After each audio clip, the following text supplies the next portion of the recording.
اب کتنے لوگ ایسے ہیں جو اللہ والے بننا چاہتے ہیں؟ بتائیں ذرا ہاتھ اٹھا کے کتنے لوگ ہیں؟ اللہ سلامت رکھے آج اللہ والے کے صدقے میں اللہ سب کو اللہ والا بنا کہہ دو آمین۔ اللہ والے بننے کا مطلب یہ نہیں ہے کہ کپڑے پہننا چھوڑ دو، بال کٹانا چھوڑ دو، ننگے ہو جاؤ۔ ہماری قوم بڑی سیدھی سادھی ہے، جسے جتنا ننگا دیکھتی ہے اتنی پیچھے پڑ جاتی ہے، کہتی بہت پہنچا ہوا ہے، پھر کہتی ہے نمبر بھی دے پتہ بھی دے۔ اور جانتے ہو ایسے ایسوں کے مرید کون ہوتے ہیں؟ وہ جنہیں نمبر دے کے جاتا وہ کہتے ہیں حضور سٹے کا نمبر بتا دیں۔ ایسے لوگ نمبر لیتے ہیں، حضور سٹے کا نمبر بتا دیں۔ میری قوم اللہ والا وہ نہیں ہوتا ہے جس کے بدن پہ کپڑا نہ ہو، اللہ والا وہ نہیں ہوتا ہے جس کے بال حد سے زیادہ لمبے ہوں، اللہ والا وہ نہیں ہوتا ہے جو نماز کے وقت تو کہے کہ میں فنا فی اللہ ہوں، کھانے کے وقت حاضر ہو جایا کرے۔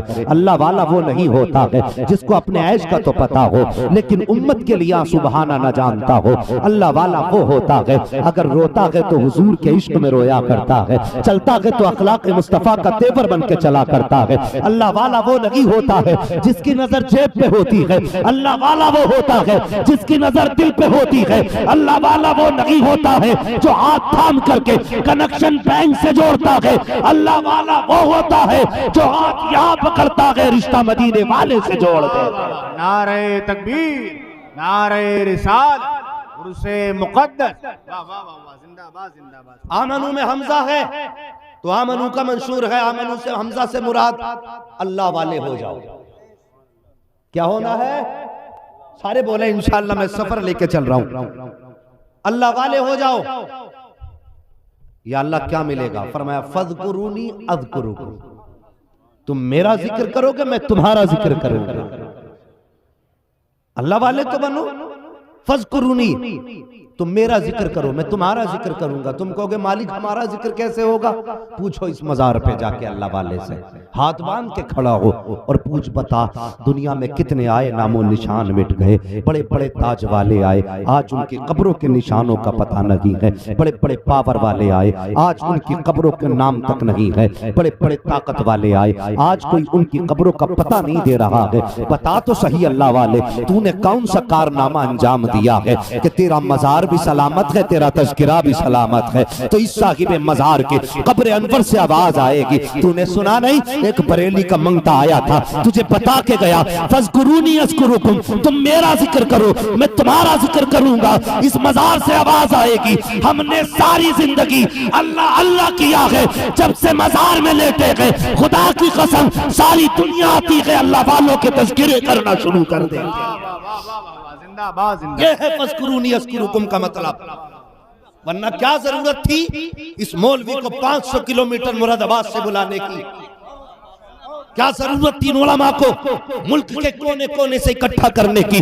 مشیت کا نقیب کہہ رہا ہے چل مراد آباد سے میرے محبوب کی چوکھٹ پہ پہنچ اور اس کا جا کے تذکرہ کر۔ بلایا ان علماء کو، چلو اپنے حجرے چھوڑو محبوب کی چوکھٹ پہ چلو، اپنے مکانوں کو چھوڑو محبوب کی چوکھٹ پہ چلو۔ تمہیں بھی بلایا گیا ہے، مجھے بھی بلایا گیا ہے، سننا میں اپنی مرضی سے آیا ہوں نہ تو اپنی مرضی سے آیا ہے۔ تجھ کو بھی مشیت لائی ہے، مجھ کو بھی مشیت لائی ہے، اور مشیت کا نقیب کہہ رہا ہے آؤ فَاذْكُرُونِي أَذْكُرُكُمْ کی تفسیر دیکھ لو۔ جب تک یہ زمین پر تھے میرے تذکرے کرتے رہے، جب یہ زمین پہ گئے ہیں تو میں ان کے تذکرے کرا رہا۔ یہ ہے فَاذْكُرُونِي أَذْكُرُكُمْ کا معاملہ۔ اللہ والے ہو جاؤ، فَاذْكُرُونِي أَذْكُرُكُمْ، تم میرا ذکر کرو میں، سارے بولے میں تمہارا ذکر کروں گا۔ اللہ اکبر۔ پھر جب اللہ والے ہو جاؤ گے تو پھر شان کیا ہو جاتی ہے بتا دوں؟ اللہ سلامت رکھے۔ اور سنیو یہ ہمارا مقدر ہے، ہم نبی سے بھی پیار کرتے ہیں، علی سے بھی پیار کرتے ہیں، حضور کی امت کے ہر ولی سے پیار کرتے ہیں، یہ مقدر ہے ہمارا۔ اللہ کا شکر ہے ہمارا دامن کسی کی بے ادبی اور گستاخی سے آلودہ نہیں ہے، اور یہ کرم اور احسان ہے بریلی کے امام احمد رضا کا۔ ہاں یہ سیدی سرکار اعلیٰ حضرت کا کرم ہے، ورنہ خدا کی قسم اگر انہوں نے انگلی نہ تھامی ہوتی تو نہ جانے ہم کس گٹر کے کیڑے ہوتے۔ یہ عزتیں جو ملی ہیں یہ گلے کا ہار امام احمد رضا کی دین ہے، یہ کرسی اور مسند امام احمد رضا کی دین ہے۔ اگر انہوں نے انگلی نہ تھامی ہوتی تو آج کوئی ہمیں پوچھنے والا نہ تھا، آج کوئی ہمارا نام لینے والا نہ تھا۔ یہ امام احمد رضا کی شان ہے کہ انہوں نے ہمیں مصطفیٰ کے اتنے قریب کر دیا ہے، اتنے قریب کر دیا ہے، ہم گھر میں بیٹھے آنکھوں میں تصور مصطفیٰ کا لے اور اتنا کہتے کہ سرور کہوں کہ مالکو، مولا کہوں تجھے، باغ خلیل کا گلے، زیبا کہوں تجھے، تیرے تو وصف عیب تناغی سے ہے بری، حیران ہوں میرے شاہ میں کیا کیا کہوں تجھے، لیکن رضا نے ختم سخن اس پہ کر دیا، خالق کا بندہ خلق کا آقا کہوں تجھے، خدا کی قسم بیٹھے کہیں بھی ہو مصطفیٰ کے گنبد خضرا کا دیدار ہونا شروع ہو جائے۔ واہ واہ واہ واہ واہ واہ واہ، سبحان اللہ۔ ہاں یہ احسان ہے امام احمد رضا کا، اللہ اکبر۔ اور لوگوں امام احمد رضا کا احسان مانو، اللہ کا شکر ہے ہم لوگ احسان شناس ہیں، احسان فراموش۔ اور کوئی یہاں پہ 2 نمبری بیٹھا ہے تو بیٹھ، مگر تعصب کی اینک اتار، انصاف کا چشمہ لگا، بات میری سچی ہو تو دل پہ لکھ کے لے کے جا، اگر تیری سچی ہو تو اپنی منوا۔ ہماری کوئی مینڈ نہیں کاٹی کسی بد مذہب نے، ہمارا کھیت پہ قبضہ نہیں کیا ہے، جھگڑا صرف اتنا ہے اگر تو حضور کا نہیں ہو سکتا تو ہم مسلمانوں کا بھی نہیں ہو سکتا ہے، صرف اتنا جھگڑا ہے۔ اور بات سن، آج احمد رضا کا نوکر بیٹھا ہے، ماں کا دودھ پیا ہے، بیٹھ، ہاں نہ تم صدمے ہمیں دیتے نہ ہم صدمے تمہیں دیتے، نہ تم صدمے ہمیں دیتے نہ ہم فریاد کیوں کرتے، نہ کھلتے راز سربستہ نہ یوں رسوائیاں ہوتی۔ کہتے ہیں بریلوی مولوی گالی بکتے ہیں، اللہ کے بندے میں گالی بکنے نہیں آیا، میں سچی بات کہنے کے لیے آیا۔ امام احمد رضا سے چڑ کیوں ہے؟ صرف یہی ولی ہیں؟ وارث پاک بھی تو ولی ہیں، ان سے چڑ نہیں؟ غریب نواز بھی تو ولی ہیں، ان سے چڑ نہیں؟ صابر پاک بھی تو ولی ہیں، ان سے چڑ نہیں؟ اعلیٰ حضرت ہی سے چڑ کیوں ہے؟ اس کی وجہ یہ ہے میرے عشق کے امام نے نا ان کے مکروہ چہرے سے نقاب پلٹ پلٹ کے دکھائے، فرمایا اگر اس چہرے میں آئے گا تو یہاں گڑبڑی ہوگی، اس چہرے میں آئے گا تو یہاں گڑبڑی ہوگی، یہ نقاب پہن کے آئے گا تو یہ گڑبڑی ہوگی، اگر یہ آئے گا تبلیغی جماعت کے نام پر تو یہاں فروڈ لے کر کے آئے گا، اگر اہل حدیث کے نام پہ آئے گا تو یہ عیب لے کر کے آئے گا۔ بریلی کے امام نے ایک ایک نقاب پلٹ کے ان کے عیب بتائے ہیں، تو اس لیے ان کی نانی احمد رضا کے نام سے مر جاتی ہے اور اس لیے ان سے چڑھتے ہیں۔ اور خدا کی قسم اعلیٰ حضرت کو ہم اس لیے پیار نہیں کرتے ہیں کہ وہ بڑے باپ کے بیٹے ہیں، اس لیے پیار نہیں کرتے ہیں کہ زمیندار باپ کے شہزادے ہیں، بلکہ اس لیے پیار کرتے ہیں اگر ایمان سلامت ہے ہمارا احمد رضا کی بنیاد پہ سلامت ہے، عقیدہ محفوظ ہے ہمارا تو احمد رضا کی بنیاد پہ سلامت ہے۔ اور بڑھ کے کہنا چاہتا ہوں مزار کی لائٹنگ سلامت ہے تو امام احمد رضا کی بنیاد پہ سلامت ہے، اگر مزار کی چادریں محفوظ ہیں تو احمد رضا کی بنیاد پہ محفوظ ہے، اگر 11ویں کی بریانی محفوظ ہے تو احمد رضا کی بنیاد پہ محفوظ ہے، اگر بزرگوں کے عرس محفوظ ہیں تو احمد رضا کی بنیاد پر محفوظ ہے۔ اس لیے سنی کہتا ہے ڈالتی قلب میں عظمت مصطفیٰ سیدی اعلیٰ حضرت پہ لاکھوں سلام۔ نعرہ تکبیر، یا رسول اللہ، زندہ باد، زندہ باد، اللہ اکبر، یا رسول اللہ۔ خدا کے واسطے اور لو سنیو، تمہیں کوئی یہ کہہ کے چپ نہیں کرے گا تمہارا مولوی صرف گالی دے کے جاتا۔ میں اپنے پیر و مرشد کی تلووں سے لگنے والے جوتے کی خاک کو سر پہ اٹھا کے یہ بات کہنے لگا ہوں، یہ بات کہنے لگا ہوں۔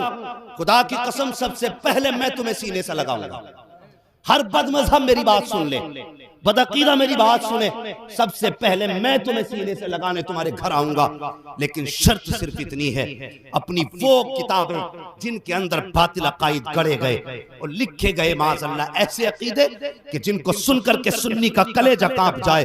ان کتوں نے کیا نہ لکھا، انہوں نے لکھا کہ جس کا نام محمد یا علی ہو معاذ اللہ وہ کسی چیز کا مالک و مختار نہیں ہے۔ انہوں نے کہا نبی مر کے معاذ اللہ مٹی میں مل گئے۔ انہوں نے کہا جب حضور اپنی بیٹی کی شفاعت نہیں کر سکتے تو تمہارے تمہاری شفاعت کیا کریں گے؟ میں کہتا ہوں ظالمو، ان غلط کتابوں کو چراغے پہ رکھ کے آگ لگاؤ۔ دعوے کے ساتھ کہتا ہوں سب سے پہلے میں سینے سے لگانے کے لیے آؤں گا، اور چراغے پہ آگ لگانے کے بعد امام احمد رضا کی چوکھٹ پکڑو اور اتنا کہہ دو میں مجرم ہوا کا مجھے ساتھ لے لو کہ رستے میں گئے جا بجا تھانے والا۔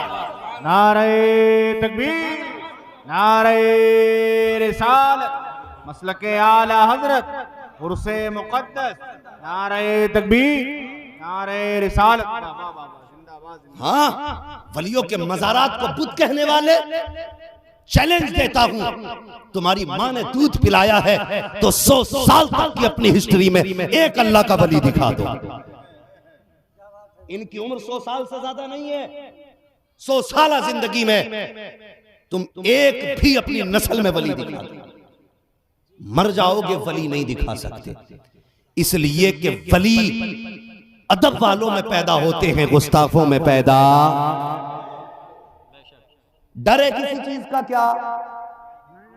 اگر منبر پہ یہ ذمہ دار بیٹھے تو ڈر کس بات کا ہے؟ ولی ادب والوں میں پیدا ہوتے ہیں، گستاخوں میں پیدا نہیں ہوتے ہیں۔ اور خدا کی قسم، فذکرونی اذکرکم، تم میرا ذکر کرو میں تمہارے تذکرے کروں گا۔ یاد ہے نا بات؟ تم میرا ذکر کرو میں تمہارا ذکر کروں گا۔ انہوں نے ساری زندگی اللہ اللہ کیا، جب تک انسانیت زمین پہ قائم رہے گی صبح قیامت تک ان اللہ والوں کا تذکرہ ہوتا رہے گا۔ اور ان کو پاور کتنی اللہ نے دی ہے جانتے ہو؟ توجہ ہے آپ لوگوں کی؟ اللہ سلامت رکھے۔ لوگ کہتے ہیں کہ اعلیٰ حضرت ولی نہیں تھے، اگر ولی ہوتے تو کوئی کرامت دکھاتے۔ حیرت ہوتی ہے، کرامت کہتے کسے ہو؟ ہتھیلی پہ سرسو جما دینا اس کا نام کرامت ہے؟ ہواؤں میں اڑنے لگنا اس کا نام کرامت ہے؟ اگر ہواؤں میں اڑنے کا نام کرامت ہے تو جوگی جے پال تو بہت اوپر اڑا تھا، ولی مانا جائے گا اسے؟ بولو، اس دور میں سب سے بڑی کرامت مصطفیٰ کے دین پر استقامت ہے۔ ہاں، یہ سب سے بڑی کرامت ہے حضور کے دین پہ استقامت کا ہونا۔ جب بندہ استقامت پہ آتا، اللہ اکبر، آؤ میں تمہیں بتاؤں کیسی کیسی استقامت اللہ والوں کے بیچ رہی ہے۔ خدا کی قسم قربان جاؤ ان اللہ والوں کے۔ سرکار مفتی اعظم ہند علیہ رحمت و رضوان کا آپ تقویٰ دیکھیے، تقویٰ دیکھیے، پوری زندگی حضور کی سنت پہ عمل کرتے رہے، پوری زندگی۔ جب آپ کے گھر میں ایک شادی کی تقریب تھی نا، تو اس دن گھر کے اندر دنیا کھا رہی تھی، لیکن سرکار مفتی اعظم ہند نے 2 دن کھانا نہیں کھایا۔ جب تیسرا دن آیا تو آپ کی امی نے کہا بیٹے کھانا کھایا کہ نہیں؟ کہنے لگے نہیں امی میں نے کھانا نہیں کھایا۔ کہا بیٹے کس لیے؟ کہا ماں کسی نے پوچھا نہیں، میں نے مانگا نہیں۔ ماں کہتی بیٹے مانگ لیا ہوتا، کم سے کم کھانا مانگ لیتے، ہم تو مہمانوں میں مصروف تھے۔ آؤ مفتی اعظم ہند کا تقویٰ دیکھو، اعلیٰ حضرت کے بیٹے کا تقویٰ دیکھو۔ کہتے امی جان میں نے حدیث پڑھی ہے کہ میرے حضور نے پوری زندگی کبھی اپنے لیے کسی سے کچھ نہیں مانگا تھا۔ مصطفیٰ رضا یہ چاہتا ہے پوری زندگی اپنے لیے کسی سے کچھ نہ مانگے تاکہ حضور کی سنت پہ بھی عمل ہو جائے۔ اللہ اکبر، ایک سنت پہ عمل کی خاطر 3 دن تک فاقہ رہنے والا اعلیٰ حضرت کا شہزادہ، اور جب رب کی بارگاہ میں مقبولیت ملی ہے تو کتنی پاور اللہ نے عطا فرمائی۔ ایک دن گاڑی میں بیٹھ کے جا رہے ہیں، ایک جنگل سے گزر ہونے لگا۔ اس جنگل میں سب وہ لوگ رہا کرتے تھے جو صرف جانور پالا کرتے ہیں، آگے آگے جانور چل رہے ہیں، پیچھے سے حضرت کی گاڑی جا رہی ہے۔ سرکار مفتی اعظم ہند اپنی گاڑی میں آنکھیں بند کر کے بیٹھے ہیں۔ اچانک کوئی بچہ جانور کا گاڑی کے آگے آیا، ٹکر لگی، گر گیا۔ جیسی گرا ہے اس بستی کے رہنے والے لوگوں نے حضرت کی گاڑی کو چاروں طرف سے گھیر لیا، کہا مارو کوٹو پکڑو۔ یہ شور ہونے لگا۔ سرکار مفتی اعظم ہند نے اپنی آنکھ کھولی ہے، کھولنے کے بعد ڈرائیور کی طرف دیکھا، کہا بات کیا ہے؟ کہنے لگا حضور ان کے جانور کا بچہ گاڑی سے دب کے مر گیا ہے، ان لوگوں نے گھیر لیا ہے۔ اللہ اکبر، مفتی اعظم ہند فرماتے ہیں ذرا گاڑی کا شیشہ کھولا جائے۔ کہا حضور جنگلی لوگ ہیں، یہ کچھ بھی کر سکتے ہیں، انہیں کیا پتا کون گاڑی میں بیٹھا ہے۔ آپ نے فرمایا جو مصطفیٰ رضا کہہ رہا ہے وہ کیا جائے۔ جیسے ڈرائیور نے گاڑی کا شیشہ نیچے کیا ہے، آپ فرماتے ہیں ذرا غور سے میری بات سنو۔ سارے لوگ لاٹھی ڈنڈے لے کر کے کھڑے تھے۔ کہا بات کیا ہے؟ انہوں نے کہا ہمارے جانور کا بچہ تمہاری گاڑی کے نیچے دب کے مر گیا ہے۔ آپ فرماتے بتاؤ کتنے بچے تھے؟ انہوں نے کہا 9 بچے تھے۔ فرماتے ہیں ذرا گنتی تو لگاؤ کتنے بچے ہیں. جب گنتی لگائی جا رہی ہے تو نو کے نو سلامت ہے. کبھی گاڑی کے نیچے دیکھ رہے ہیں, کبھی گاڑی کے پیچھے دیکھ رہے ہیں. اللہ اکبر. کہتے ہیں ابھی تو یہی مرا پڑا تھا, ہم نے پہلے بھی دیکھا تھا, اب کدھر چلا گیا. مفتی اعظم فرماتے ہیں چلو گاڑی کو آگے بڑھایا جائے. پوری بستی نے گاڑی روک لی. کہا بتاؤ تو صحیح کون ہو. ڈرائیور کہنے لگا یہ بریلی کے اعلیٰ حضرت کے بیٹے ہیں, نام مصطفیٰ رضا ہے. انہوں نے کہا جناب ٹھہریے, اب ایسے تو نہیں جانے دیں گے. کہا پھر کیسے جانے دو گے. کہا ابھی تک آپ نے ہمارے جانور کو زندہ کیا ہے, ہمارے دلوں کو بھی تو زندگی بخش دو. کہا بتاؤ تو صحیح کہنا کیا چاہتے ہو. کہا بتاؤ تو کس مذہب سے تعلق رکھتے ہو. تو مفتی اعظم نے کہا تھا الحمدللہ میں اسلام سے تعلق رکھتا ہوں, میرے نبی محمد رسول اللہ ہے. تو سب نے کہا تھا حضرت ٹھہریے, اپنے نبی کا کلمہ پڑھائیے, بعد میں آگے جائیے. کہا کس لیے. کہا ہم سمجھ گئے اگر امتی کی یہ پاور ہے تو پھر تمہارے نبی کی پاور کا عالم کیا رہا. نعرہ تکبیر, نعرہ رسالت. علماء اہل سنت فیضان حضور مفتی اعظم ہند عرس مقدس. نعرہ تکبیر, نعرہ رسالت. سبحان اللہ. اللہ اکبر. یہ پاور ہے اللہ والوں کی. لوگ کہتے ہیں اعلیٰ حضرت ولی نہیں تھے, اور چیلنج کے ساتھ کہتا ہوں سرکار مفتی اعظم ہند ڈھونڈتے ڈھونڈتے اس قہر میں تھک جاؤ گے, ایسا مرشد نہ زمانے میں کہیں پاؤ گے. ہاں سرکار مفتی اعظم ہند, اللہ اکبر, جو میرے مفتی اعظم کے قلم سے نکلے سارے فتووں میں وہی فتوہ نمایاں ہوگا. متقی بن کر دکھائے اس زمانے میں کوئی ایک میرے مفتی اعظم کا تقوی چھوڑ کر. یہ شان سرکار مفتی اعظم کی. پوچھو ان علماء سے, ان علماء سے پوچھو, ان کا مولوی زندہ رہ کے تہمت نہیں سنبھال پاتا. ہاں تقریر کرتے کرتے پجامے سرک جاتے ہیں. ان کے مولویوں کے بات بریلی کی کرنے لگے, غسل دیا جا رہا ہے, وصال ہو چکا مفتی اعظم کا. پوچھو نا ان علماء سے, غسل دیتے دیتے جو چادر سطر پہ پڑی تھی سرکنے لگی. اللہ اکبر. مفتی اعظم نے ہاتھ بڑھا کے چادر تھام لی ہے. ہاں تمہاری زندگی میں گر گئے اور ان کی بات کر رہے ہو جو وصال کے بعد بھی تہمت سرکنے نہیں دیتے. اللہ اکبر. یہ سرکار مفتی اعظم ہند کی ذات ہے. اور اعلیٰ حضرت کو سمجھنا ہو تو اس بات سے سمجھ لیں, جب کوئی آپ سے کہتا تھا نا حضور آپ اعلیٰ حضرت کے بیٹے ہیں, تو آپ رو دیتے تھے, کہتے تھے افسوس جیسا احمد رضا کے بیٹے کو ہونا چاہیے تھا میں ویسا نہ بن سکا. اب بتا اعلیٰ حضرت کیسے رہے ہوں گے. جب مفتی اعظم یہ کہتے ہیں جیسا اعلیٰ حضرت کے بیٹے کو ہونا چاہیے تھا میں ویسا نہ ہو سکا, تو اندازہ لگا پھر مفتی اعظم کے والد اعلیٰ حضرت کی شان کا اندازہ کون لگا سکتا ہے کوئی اندازہ. فَاذْكُرُونِي أَذْكُرُكُمْ, تم میرا ذکر کرو, میں بولے میں تمہارا ذکر کروں گا. ہاں ساری زندگی اللہ والوں نے اللہ اللہ کیا تو تا دم صبح قیامت ان اللہ والوں کی تذکرے ہوتے رہیں گے. یہ نام ہے. آمنو کے حمزہ سے مراد کیا ہے؟ اللہ والے ہو جاؤ. ٹھیک. میم سے مراد ہے محمد والے ہو جاؤ. کی محمد سے وفا تو نے تو ہم تیرے ہیں, یہ جہاں چیز ہے کیا لوح و قلم تیرے ہیں. ہاں نوجوان حضور سے وفا کرو, حضور سے پیار کرو. اللہ سلامت رکھے اس جذبے کو جو جذبہ تمہیں بستر سے محفل تک لے آیا. خدا کی قسم میں دعوے کے ساتھ کہتا ہوں کائنات میں کسی باپ نے اپنے بیٹے سے اتنا پیار نہیں کیا, کسی ماں نے اپنے بیٹے سے اتنا پیار نہیں کیا جتنا تیرے میرے نبی نے اپنی امت سے پیار کیا. مقدر پہ ناز کریں, اللہ نے تمہیں اور مجھے حضور کی امت میں پیدا فرمایا. یہ بہت بڑا انعام ہے رب کا کہ اس نے تمہیں اور مجھے محبوب کی امت میں پیدا فرمایا. رب کائنات زندگی نے دیا ساتھ, پھر ہوگی ملاقات. چمن رہا پھول کھلیں گے, زندگی رہی پھر ملیں گے. مسافر رہے ہم بھی, مسافر ہو تم بھی, کسی موڑ پر پھر ملاقات ہوگی. فقیران آئے صدا کر چلے, صدا خوش رہو یہ دعا کر چلے. بس جو لوگ دور دراز سے چل کے آئے ہیں اللہ ان کے سفر کو قبول فرمائے. صاحب مزار کی خیرات سے سب آنے والوں کو مولا کریم بے بہا نعمت عطا فرمائے اور سب کو منزل تک بخیر و عافیت اللہ پہنچائے. سارے لوگ کلمہ شریف پڑھ لیجئے. لا الہ الا اللہ محمد رسول اللہ استغفر اللہ ربی من کل ذنب واتوب الیہ. السلام علیکم ورحمۃ اللہ وبرکاتہ.